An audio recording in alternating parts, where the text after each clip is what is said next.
Hello and welcome to another Daily Muppet. Today's video we're going to talk about the big list of departures that came out in the media last week, whether there's merit to that, how those kinds of things happen, and what it all means. We're going to talk about Harry Kane, some news finally coming out on what we discussed almost a couple weeks ago about Murtaugh moving forward on strikers. Going to talk about goalkeeper situation, as I have a little bit of an update there as well. Going to talk about Urian Timber and center backs, Wan-Bissaka, and Brighton on a couple of fronts. So let's get right to it. So speaking of departures, last week after the terrible game against Sevilla midweek in the Europa League, where United were knocked out in a 3-0 loss that was horrendous, you got a kind of a big bunch of media articles coming out all at once from some fairly decent journalists saying up to 15 departures leaving, huge clear out being planned, all of that. And you know, when those kind of things happen, usually people take it as, hey, this is like a big brief of, you know, what's gone on. This is, the club are saying we're going to sell all these people, etc. And the thing is, that's not the case. What I want to make clear here on this, and I'm not saying these articles specifically said this, but to some degree, the coordinated timing of all of them at once makes it look like, you know, all of these, they're saying that all these departures are being planned by Erik ten Hag and expecting 15 players to leave, and he wants these to go, and he wants all of this. And that's not really the case. The simple matter of it is I spoke to someone, and basically this was not a brief from the club. I know generally when it is, I have my ways and my reasons, but this was not a brief from the club. The club had held discussions with the journalists about, you know, summer plans, saying, look, yes, we need to sell. Yes, we want to sell better. Yes, we want to get better value out of players that, you know, we can move on before it's too late. They're not playing, but all the names, the numbers, all of that, that's all just speculation. From what I was told, it was speculation combined with some information from agents and things like that on players who have been talking about leaving or talking about looking elsewhere and all of that. United aren't going to clear out that many players. Erik ten Hag doesn't want to lose that many players. As far as I understand it, the likeliest departures are, of course, the players who are going to be out of contract. Axel Tuanzebe, Phil Jones. They're both going to go. Then you have Alex Telles, Eric Bailly on loan, someone else as well. On loan, you have some players like that on loan who are very, very likely going to be go or sold for very little. And then in your main squad, what you have are players like Donny van de Beek, who are likely to go, Anthony Elanga, who's likely to go, and then Harry Maguire of the center backs is the most likely to leave. And then you have more questionable ones with if they go or not, like Scott McTominay. There were reports in there saying that he's not necessarily on the list of departures, but that's not really the case. He is a departure with replacement type player, and we'll talk about some of those things in a second, because I just have some thoughts about this as well. A lot of those are more departures if arrival, if departure, like they're conditional statements where a player will leave if someone's going to be brought in. At most, in terms of the actual playing squad, the people who are actually on the pitch, you'll likely see, obviously, you know, some players push down to depth rather than leaving. That's sort of the point. And then you have a few players leave. But in terms of the current playing squad, it's not going to be a huge list of departures. There's not going to be that many people leaving because you don't need to. It's unnecessary. You need to sign better players and make players like Eriksen, make players like Fred depth. You need to sign better players to make players like, you know, Lindelof, as you can see, is a fantastic depth player. Wan-Bissaka and Dalot, you know, anyway, I think you get the point. It's not going to be a large list of departures. Erik ten Hag is not planning for 15 players to leave. He's planning for the fringe players to go, certain young players to maybe go before while they're still valuable, like Elanga, like Brandon Williams, like, you know, maybe Ethan Laird, players like that, and then to sell a couple for replacements, and then, obviously let some of those loans expire. And that will give you a much more full and complete squad. And then you start replacing those players with youth players, ideally over time, giving minutes to people like Ahmad, giving minutes to people like, Kabi Mainu in the future, maybe Hannibal Mejbri coming back. So there's not a coordinated effort from the club to get rid of 15 players or anything like that at all. That was, journalists getting together and writing stories, and putting it all together. And it was a good timing for it after, obviously the disaster of that Sevilla game and the loss and all of that. So, let's get into a few things on this. And, what I want to add on this when we talk about, some of these points is Wan-Bissaka. It was, there's a lot of stuff about Wan-Bissaka. Look at his performance. I heard after somewhere around February, I think I put it out, that I was not expecting Wan-Bissaka to leave anymore, that his departure is not being actively worked on, and I believe that's still to be the case. There's been talks with agents around right backs, but it is not, as I understand it, seen as a high priority at the moment. And Sami Mokbel, very, very good journalist from the Daily Mail, London-based, which is important because of Wan-Bissaka's roots and Crystal Palace and all of that. Good source for it. He gave an interview to the Telegraph recently about his resurgence under Ten Hag, and this article comes out, says that he could even agree a new deal this summer. Having a player like Wan-Bissaka to do what he can do as a sort of a specialist right back, even though attacking wise he's gotten a lot better. I mean, some of his dribbles were incredible yesterday.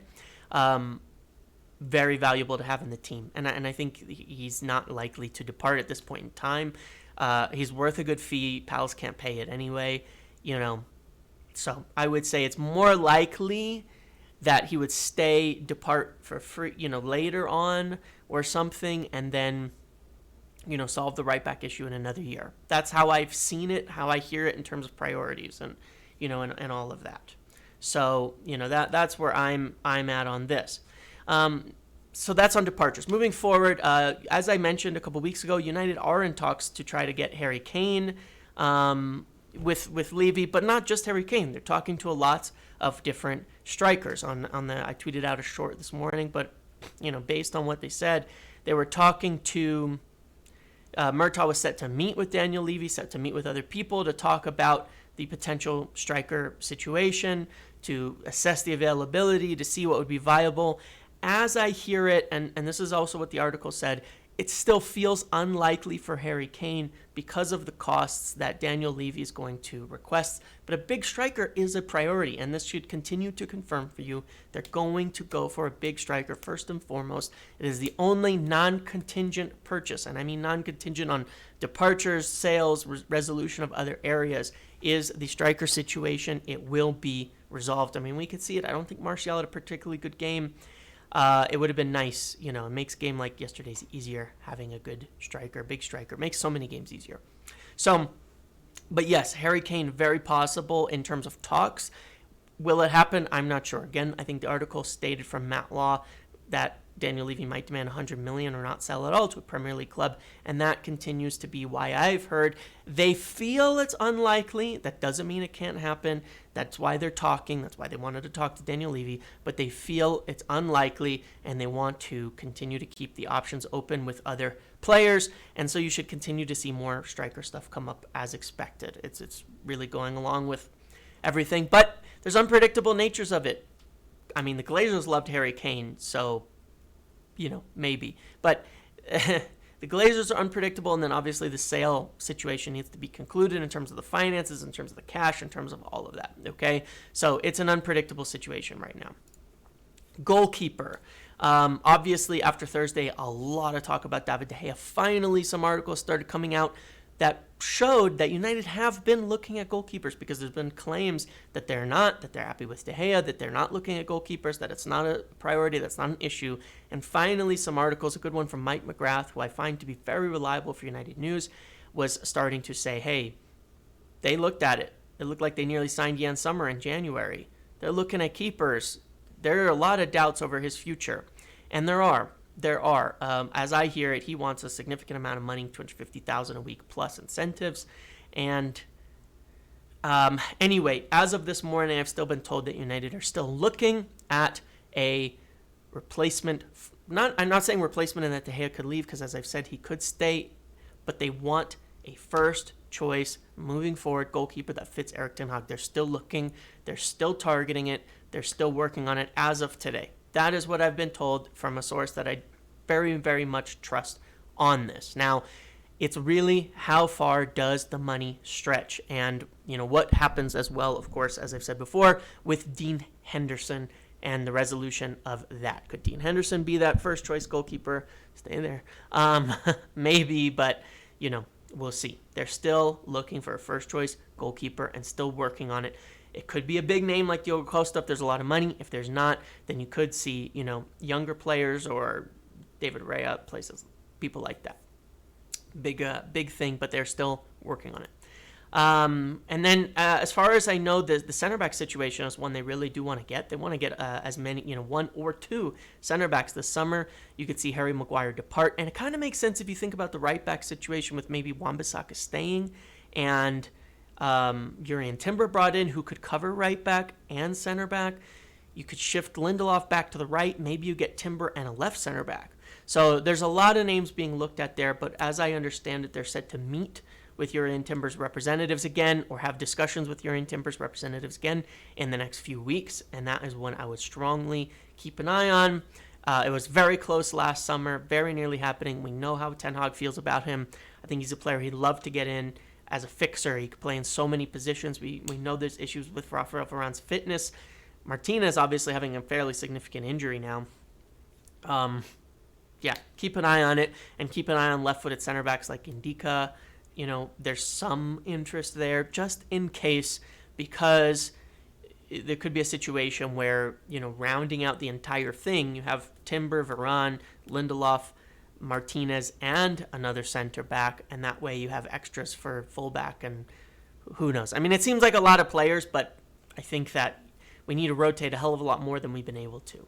So keep an eye on that, because the center back is almost definitely going to be signed this summer, and Jurrien Timber, there's talks and interest in that, and set to be more discussions very, very soon. But I think center back is becoming a much bigger priority than right back based on what we've seen. I mean, look how many times we had to deploy Luke Shaw at left center back. How many times have we had Rafael Varane injured? How many times have we not been able to see, what we want to see in all the games that we've seen? It's a big priority to get that situation resolved more than anything else. And then in terms of Brighton, obviously a much better game, very interesting. The thing I want to discuss here is there's talks and interest with Brighton's players. And the two players of note are Moise Caicedo and Alexis McAllister. Both, I think, were very good yesterday, though Caicedo was incredibly impressive. And the thing I want to say about this is, I've been trying to figure it out, because you could see a way we could play where you have like a Casemiro and a McAllister and a Bruno, 2 8s. The concern that I have when you watch the game yesterday and you've watched games recently is ball winning. I've tweeted a lot about this. This is my point on Fred. You could see how much better United played once Fred came on, made a difference. Now, why? The reason is immediately upon coming on, pressing Brighton, suddenly, instead of playing through us, they lost possession 3 or 4 times in build-up for the first time like all game. And then United end up winning the ball high over and over and over again and creating chances. That's, of course, how we want to play, to be able to sustain pressure, to be able to throw teams off of their game. And you have this constant trade-off where when you don't play Fred, you end up with letting the other team walk and do what they want and play their game, and that's a way of not controlling the game. When you play Eriksen, you get a little bit, you get better on-ball qualities. You want both, and I don't know what Ten Hag is going to decide here, because as I understand it, they could ideally want to replace McTominay and Van de Beek, but in terms of the ideal setup, is Casemiro, Alexis McAllister, and Bruno enough ball winning? Because you don't want Casemiro having to be running forward, winning the ball high. You need someone doing that job. Can McAllister do it? Can Vega do it, who's an option? Can Kudus do it, who's an option? Or would it be better to spend bigger money on someone like Caicedo, who can play instead of Casemiro and absolutely can play next to Casemiro, help with winning the ball, help with progressing from deep, all of that? I don't know the answer, but there's those kind of options being figured out. Deep, there's players like Amrabat, Lavia, and Caicedo that United are interested in. And forward, there's the McAllisters, the Vegas, the players have talked about in depth. So there's interest, and it's interesting to see where where the money goes, I guess. Where does the big priority go? Does it go to a slightly deeper, more ball-winning midfielder? Does it go to a higher attacking 8? And if it goes to a higher attacking 8, are they a player who can press like Fred? Maybe not as good as Fred. It doesn't have to be as much as Fred, but do that role while being very quality on ball. That's what I want to see. I'm curious to see. I don't know at this point in time. Ideally, you get both, but I don't know. I don't know what's going to happen there. I don't know where the bigger money is going to go to, because surely the bigger money goes to an area. And that's where it's interesting, a player like Amrabat, who could be had for not that expensive, who could absolutely play that role. Ball winning from deep, progressing from deep, even play in place of Casemiro. The most ideal player is Declan Rice, and that's why Arsenal are going to replace Xhaka with him, because they want to have a defensive midfielder. They want to have Rice in there. They want to have Odegaard. That's a really good balanced midfield with a lot of progression with Rice, on-ball ability, ball winning, but you still have that defensive cover and you still have that attacking midfielder type, and it's sort of an unbalanced 4-3-3. Very smart by them, and that's how I would hope United would look at building the midfield. As I understand it, they've talked to Brighton about it, and interestingly, Brighton are interested in a United player. I don't know who. So we'll see. It would be interesting to see if United move forward and look at Brighton.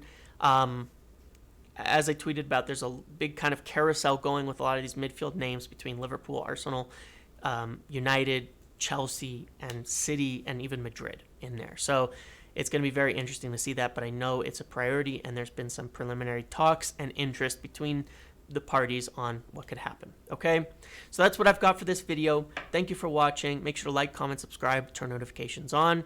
I'll definitely be making videos through the week as we move towards the close and the third bids in the sale, which is a huge part of getting this all done. Okay, thanks for watching.